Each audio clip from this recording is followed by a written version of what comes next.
हरे कृष्णा। श्रीमद् भगवत गीता अध्याय 1 कुरुक्षेत्र के युद्ध स्थल में सैन्य निरीक्षण। श्लोक 46वां।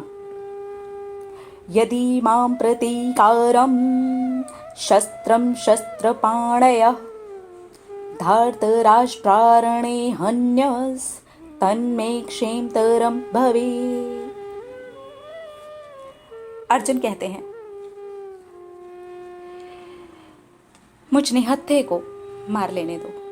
धृतराष्ट्र के पुत्र अगर मुझे मार भी देते हैं ना युद्ध भूमि में, तो मैं मरना ज्यादा श्रेष्ठ कर समझता हूं।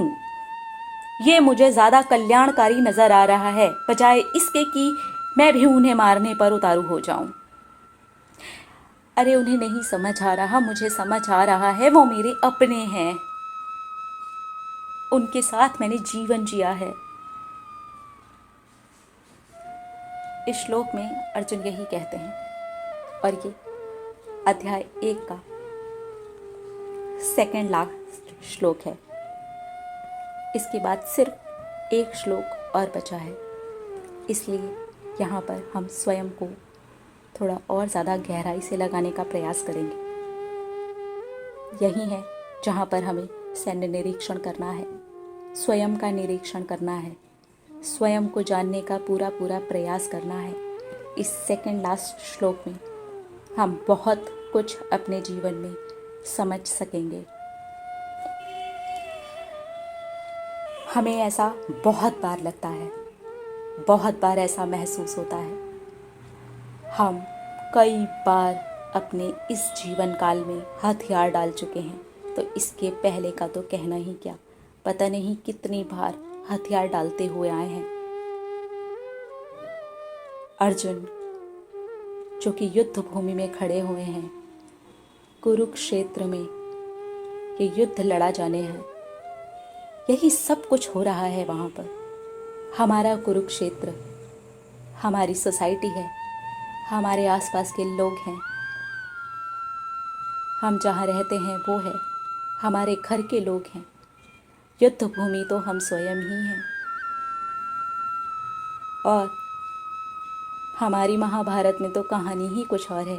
दुर्योधन बाहर है ही नहीं, दुर्योधन तो हमारे अंदर है। सारी की सारी टीम ही हमारे अंदर है। इससे लड़ना कितना ज़्यादा मुश्किल होगा। अर्जुन को तो सब कुछ सामने नज़र आ रहा है। हमने पूरे अध्याय में सब कुछ सामने रखने का पूरा प्रयास किया। अपनी इच्छाओं को, अपनी काम वासनाओं को, अपने बुरे विचारों को, अपनी हर एक उस आदत को जिसे हम छोड़ देना चाहते हैं, अपनी हर एक उस इच्छा को जो अब तक हम पर हावी होती रही है। इच्छा नहीं छूटती जी, बुरी आदत नहीं छूटती। क्या करें, ये विचार हमारे दिमाग में से निकलने के लिए ही तैयार नहीं है। तो हमारा कुरुक्षेत्र बाद में बाहर के लोगों द्वारा महाभारत बनता है। महाभारत का युद्ध बहुत बाद में बाहर से लड़ा जाता है। पहले तो बहुत बड़ा युद्ध अंदर ही चल रहा है। जैसे कि अर्जुन कहते हैं, मार लेने दो, मुझ निहत्थे को मार लेने दो।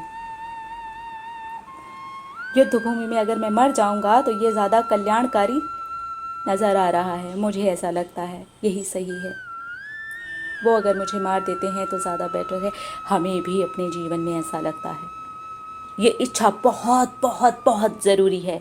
मेरे जीवन में जीने के लिए ये इच्छा बहुत ज़रूरी है। इससे जुड़ी हुई खुशी बहुत ज़रूरी है। क्या जब हम पैदा हुए थे तो ये इच्छा थी? जिस पल हमारा जन्म हुआ था, क्या ये इच्छा थी? ये बुरी आदत थी? ये सोच विचार थे? नहीं, समय के साथ उत्पन्न हुए। बुरी आदतें किसी कारणवश, किसी बुरी संगति के चलते, किसी भी वजह से हमें लग गई। इच्छाएं समय के साथ डेवलप हुई, लेकिन जो चीज हम जन्म से लेकर के ही नहीं आए थे, उसको इतना हावी कर लिया कि अगर अब वो इच्छा, बुरी आदत, सोच विचार, काम वासनाएं अगर हमें मार भी देती हैं ना तो चलेगा, हम हथियार डाल देते हैं। हाँ जी, हमारे पास हथियार हैं। हम एफर्मेशंस दे सकते हैं, हम पॉजिटिव सोच सकते हैं, उस इच्छा को त्यागने का प्रयास कर सकते हैं, दूसरी ओर अपने मन को, अपने दिमाग को लेकर के जा सकते हैं, बुरी आदत को छोड़ने का प्रयास कर सकते हैं, अपने आप को किसी और अच्छी आदत में लगा सकते हैं। लेकिन वो जो प्रयास है, वो जो हथियार है, वही हम डाल देने के लिए तैयार हैं। और हथियार डालना जरूरी भी है। यहीं से तो हमें पता चलता है कि हमें सारथी की आवश्यकता है। नहीं हो रहा, इससे बेटर है कि ये इच्छा हमें मार दे, ये काम वासना हमें मार दे, ये बुरी आदत हमें मार दे। अरे इससे जो जुड़ी हुई खुशी है ना, वो तो अपरंपार है। जबकि हमें ये समझना होगा कि ये हम जन्म से अपने साथ लेकर के नहीं आए हैं, तो मरना इसके लिए सही है क्या?